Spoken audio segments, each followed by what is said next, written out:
नमस्कार, संसद टीवी की विशेष प्रस्तुति में आप सभी दर्शकों का बहुत बहुत स्वागत है। मैं हूं सुरेंद्र कुमार। अभी हमारे साथ मौजूद हैं छत्तीसगढ़ से सांसद, उनसे बात करेंगे। सर, संसद टीवी पर आपका बहुत बहुत स्वागत है। बृजमोहन जी, सर ये बताइए, पहला आपका टर्म है, 1.5 साल का वक्त आपका बीत चुका है, कैसे देखते हैं अपने इस कार्यकाल को? पहले हम छत्तीसगढ़ जैसे छोटे राज्य का और विकासशील राज्य के एमएलए रहे हैं, मंत्री रहे हैं। मध्य प्रदेश में भी एमएलए और मंत्री रहने का अवसर मिला है।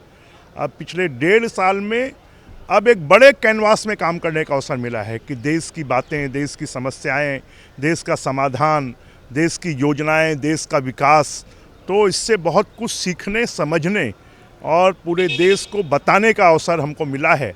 तो एक बड़े कैनवास पर काम करने में मज़ा आ रहा है। अगर हम बात करें आपके कार्यकाल की, तो इससे पहले अगर आप देखें तो छत्तीसगढ़ के विधानसभा में आप लंबे समय तक रहे हैं, मंत्री आप रहे हैं, वहाँ पे 8 बार के एमएलए रहे हैं, तो लंबा आपका अनुभव रहा है। ऐसे में विधानसभा और लोकसभा का जो बीच का फ़र्क है, राज्य की राजनीति और केंद्र की राजनीति, केंद्र से अपने क्षेत्र के विकास के लिए योजनाओं को लाना, एमपी लेड के माध्यम से विकास के काम की बात हो, या क्षेत्र के विकास के लिए अलग अलग योजनाओं को लेके आना हो, तो कैसे देखते हैं इसको? निश्चित रूप से एक बड़े काम करने के लिए इससे अच्छा अवसर नहीं हो सकता। रेल मंत्री के माध्यम से हमने रेलवे की योजनाएं नई नई लाई हैं। हमारे परिवहन मंत्री जी के माध्यम से परिवहन की बड़ी बड़ी योजनाएं लाई हैं।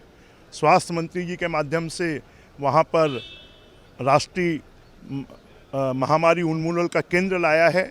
तो केंद्र में काम करने पर बड़े काम करवा सकते हैं, और जब राज्य में होते हैं तो छोटे छोटे काम होते हैं। और इसके माध्यम से केंद्र के जो काम होते हैं वो पूरे प्रदेश के लिए होते हैं, और जब राज्य में हम काम करते हैं तो अपनी कॉन्स्टिट्यूंसी के लिए काम करते हैं। मंत्री होते हैं तो पूरे प्रदेश के लिए काम करते हैं।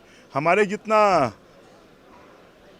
राज्य का बजट होता है उतना तो यहाँ के एक एक विभागों का बजट होता है। इसलिए बड़े काम करवाने के लिए दिल्ली और लोकसभा में आना बहुत बड़ी बात है। ऐसे में जो प्रश्नकाल के माध्यम से बात करें, शून्यकाल की बात करें, या निजी विधेयक के माध्यम से हो, या कानूनों में हिस्सेदारी की बात हो, ऐसे में किस तरह से देखते हैं किसी भी क्षेत्र के विकास के लिए, कैसा मानते हैं, कितना अहम मानते हैं संसदीय कार्रवाई को? देखिए, बहुत अहम है। अगर मेंबर ऑफ पार्लियामेंट सक्रिय रहे तो सक्रिय रहकर सिर्फ वो अपने क्षेत्र के विकास के लिए नहीं, देश के विकास में भी योगदान दे सकता है। 0 आवर्स में मुद्दे उठाकर अपने क्षेत्र में अपनी पहचान बना सकता है। 377 में मुद्दे लगाकर और उसके जवाब लेकर जनता के बीच में वो दे सकता है। प्रश्नकाल के माध्यम से अपने क्षेत्र की समस्याओं का समाधान मंत्रियों के माध्यम से कर सकता है। तो यहाँ पर इतने अवसर हैं कि सक्रिय रहने वाले सांसद को किसी भी प्रकार की कोई दिक्कत नहीं होगी। अगर हम बात करें आपके क्षेत्र विकास को लेकर, जिस तरह से आप आगे बढ़ रहे हैं, अगले 5 सालों में कहाँ देखते हैं अपने इस क्षेत्र को, और जो प्रधानमंत्री नरेंद्र मोदी का 2047 का विकसित भारत का लक्ष्य है, कहाँ पाते हैं अपने संसदीय क्षेत्र को? देखिए, छत्तीसगढ़ देश में सबसे तेज़ी से विकसित होने वाला राज्य है, और मेरी कॉन्स्टिट्यूंसी रायपुर वो देश में सबसे तेज़ी से विकसित होने वाला शहर है, रायपुर है। तो हम ये मानते हैं कि 2047 की छत्तीसगढ़ कदम ताल मिलाकर जब भारत 2047 में विकसित भारत होगा तो हमारा छत्तीसगढ़ भी विकसित छत्तीसगढ़ होगा। संसद टीवी से बात करने का आपका बहुत बहुत धन्यवाद। बहुत बहुत धन्यवाद। तो ये थे छत्तीसगढ़ के बीजेपी सांसद बृजमोहन जी, जिन्होंने बताया किस तरह से अपने क्षेत्र के विकास को लेकर लगातार प्रयासरत हैं और तेज़ी से आगे बढ़ रहे हैं। संसद टीवी के लिए सुरेंद्र कुमार।